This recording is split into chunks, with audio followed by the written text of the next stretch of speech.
From deadly diseases to world wars, here are 6 everyday objects that have a secret, dark history. Number 6. Your smartphone. You may use it for all kinds of good things like staying connected with friends or watching fun videos. But did you know that your smartphone was actually invented by the military? Well, not this one exactly. But in 2007, the first iPhone came out, and it was inspired by the interface of an operating system called IBM's Personal Communications System, which was actually made for pilots during the Cold War, so they could easily communicate with each other while flying. The iPhone's user-friendly grid layout was copied directly from this military software, but that's not all. iPhones also owe a lot to another piece of military technology called the BlackBerry. This device was initially used by the U.S. Army and Canadian Air Force as a way to send encrypted messages. But once the BlackBerry was deemed safe enough for the military, it became a popular tool for everyday people. In fact, its popularity grew so quickly that BlackBerry actually had to make agreements with different countries to avoid being declared a threat to national security. Still, it seems that the military's need for secure communication led to some pretty handy inventions for civilians like us. Number 5. Soda cans. You may think that soda cans are just a convenient way to enjoy your favorite beverage. But they have a much darker history than you might think. The invention of the aluminum can was a top-secret military project during World War II. It was created to keep beverages safe from bacteria and other contaminants, which is why today's cans are coated with a thin layer of plastic to prevent any reactions between the metal and the liquid. The military didn't want anyone knowing about their new invention, so they kept it under wraps until the war was over. And since then, soda cans have become a staple of our society. But there's more to these metallic cylinders than meets the eye. In the past, the dyes used to color the can's interior lining were dangerous for consumers and even factory workers who were exposed to them daily. One worker wrote, "I got so sick from the fumes that I couldn't work for 2 weeks." Another added, "The lining would often come off in flakes, causing sores inside my mouth." Nowadays, we're no longer at risk of getting sick from the inside of a can, but what about the outside? You see, soda cans are often made from recycled materials, which means that they could potentially be contaminated with lead and other heavy metals. This is especially dangerous for children who are more susceptible to the harmful effects of these toxins. Although recycling can save energy and resources, it's important to consider the safety risks before taking that next sip. No, for straws. Straws seem like a simple and helpful invention to make drinking easier. But did you know that they've been around since ancient times?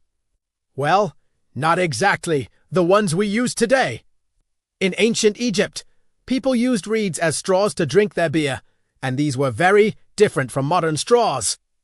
They were made from papyrus plants that grew along the Nile River, and they were much thicker and stiffer than the paper straws we use now. But the Egyptians weren't the only ones using papyrus straws. The ancient Greeks and Romans also used them to drink wine, and the practice continued throughout Europe and the Middle East until the 1800s. That's when the first paper straw was patented by a man named Joseph Friedman. He was a bartender in New York City who was tired of customers using their fingers to stir their drinks. So he decided to create something better. His invention was an immediate hit, and soon enough, straws were being served with every drink in bars and restaurants all over the world. But little did Friedman know that his invention would have a much darker purpose as well. During the First World War, soldiers would use straws to suck up poisonous mustard gas and take it off their comrades' skin. This was a desperate attempt to save those affected by the gas attacks, but it only made things worse. Soldiers found it difficult to breathe through the straws, and the process ended up making many of them cough even more violently and spread the gas around them. To make matters worse, the gas would stick to the straw and eventually seep into the soldier's mouth and throat. It seems that straws went from a simple party favor to a dangerous weapon in no time at all. No, 3. Your credit card. Credit cards may seem like a convenient way to pay for things nowadays, but do you know that they almost didn't happen? In the early 1950s, the major banks in the United Kingdom wanted to compete with a new kid on the block. A company called Barclays Bank, who had just introduced a new payment system. It was called the Bankcard, and it worked by allowing customers to charge purchases and pay for them later. But the other banks weren't convinced that this was a good idea. They thought that it would encourage people to spend more money than they could afford and get into debt. As a result, they rejected the idea and let Barclays Bank take the lead. But they soon regretted their decision because the Bankcard turned out to be a huge success. People loved the convenience of being able to buy things without having to carry around large amounts of cash. Soon, everyone wanted a piece of the pie, and the big banks started investing heavily in developing their own credit card systems. They knew they had to do something big to compete with Barclays Bank, so they hired Frank Robinson, a former advertising executive who had experience creating catchy names. His job was simple: come up with a name for their new credit card that would make it memorable and appealing to customers. After some brainstorming, he hit the jackpot. He decided to call it the MasterCharge card, which was later changed to MasterCard. And that's how one of the most recognizable brands in the world was born. But it wasn't all smooth sailing. In the beginning, credit cards were mostly used by wealthy people. However, as the economy grew and more people entered the middle class, credit cards became a common sight. Unfortunately, not everyone used them responsibly. By the late 1980s, credit card debt had become a major problem in the United States. As more and more people struggled to pay their bills, the banks realized that they needed to change course. They started offering lower interest rates and other incentives to encourage people to borrow more money. And that's how the credit card industry became one of the biggest businesses in the world. No, to tea. When you think of tea, you probably imagine a nice hot cup of comfort. But what if I told you that your favorite beverage has a dark history rooted in colonialism and slavery? Back in the 1620s, European powers were obsessed with finding new ways to spice up their lives. They traveled all over the world in search of exotic ingredients that could add flavor to their food and drink. And that's when they discovered tea. At first, tea was considered a luxury good, something that only the wealthy elite could afford. But as demand grew, prices dropped and tea became a popular drink among the masses. However, this popularity came at a steep price.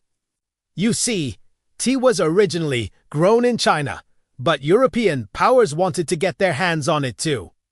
So they started stealing tea seeds and smuggling them out of the country.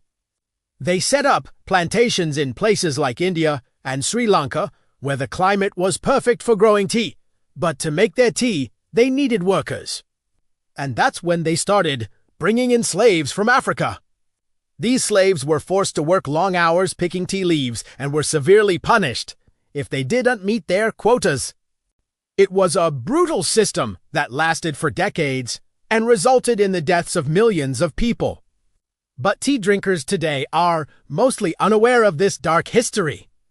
They just enjoy their cup of joe without giving a second thought to where it came from or how it got there. Number 1. Paper clips. Paper clips seem like a mundane office supply, but they have a surprisingly interesting history. In the 1800s, people used all sorts of methods to keep papers together, from using their fingers to tying them up with string.